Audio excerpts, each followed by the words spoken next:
If the legend is to be believed, Osman I was born in 1258, making the empire he left behind roughly 217 years old, at least at the time of writing this.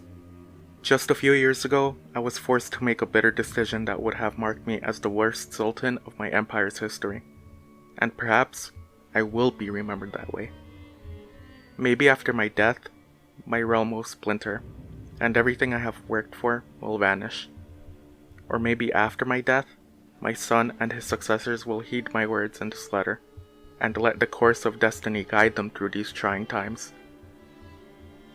I'm getting ahead of myself. I tend to go on tangents when recounting events of my life and my experiences as a sultan. My old mentor, Chandarli Halil, scolded me whenever he found my writing or grammar inadequate. He would remark that no sane man will serve a sultan illiterate and as foolish as I am.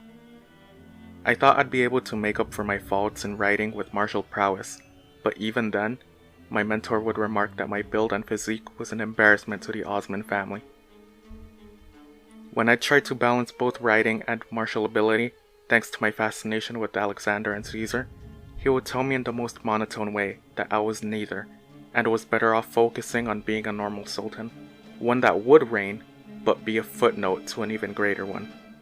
At the time I felt resentment, anger, disdain, pure, unfiltered hatred for that man, and my father, for allowing such punishments and insults to be enacted on me, his own son. Yet now, I feel comfort when recounting those days. Were it not for Chandarli Halil's harsh lessons, I wouldn't have become the man I am today. History would have forgotten me, and my people despised me for being, as he put it, inadequate. My defeat at the hands of Constantine Palaiologos and his Christian allies was a terrible one, but not one that should have had the effects it did. I should have been able to recuperate my forces in a matter of months, and retain the land my ancestors fought so hard for. Chandarli had other plans. He threw the entire empire into civil war, rallied all of my enemies, some of them who served my father just a few years prior. I had no choice but to relinquish everything west of Constantinople, yet another act that would have disgraced me, were it not for my perseverance, resourcefulness, and quick thinking. The first years of the civil war had Ziganos and I fighting for our very lives against Chandarli and his allies, who were firmly entrenched in Anatolia. When the Janissaries stormed Ankara, I was hailed by my men and their families as their champion. I brought them victory from the brink of ruin and was for the first time, widely and openly claimed as Sultan of the people.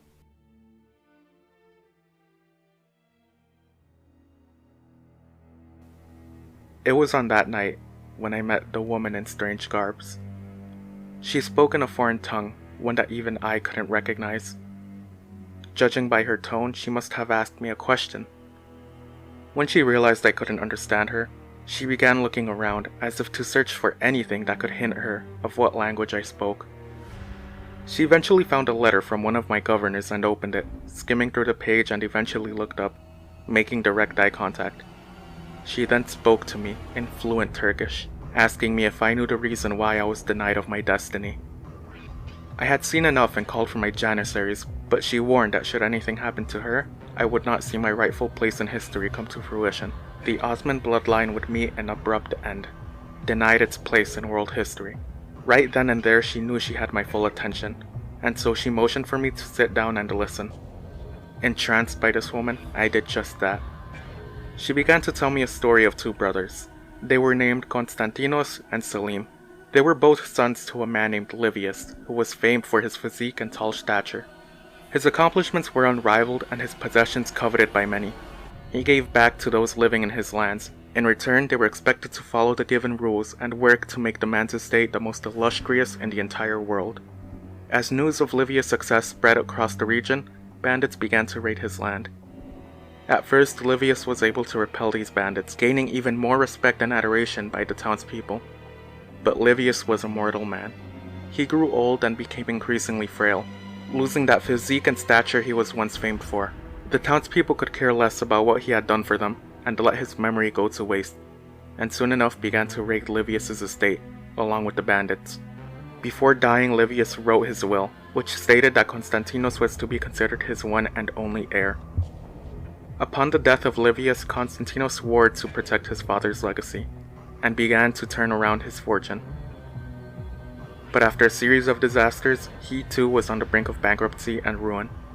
He took the remaining assets he had and invested it in defending on what he had, hoping his sons would one day recuperate what was once lost.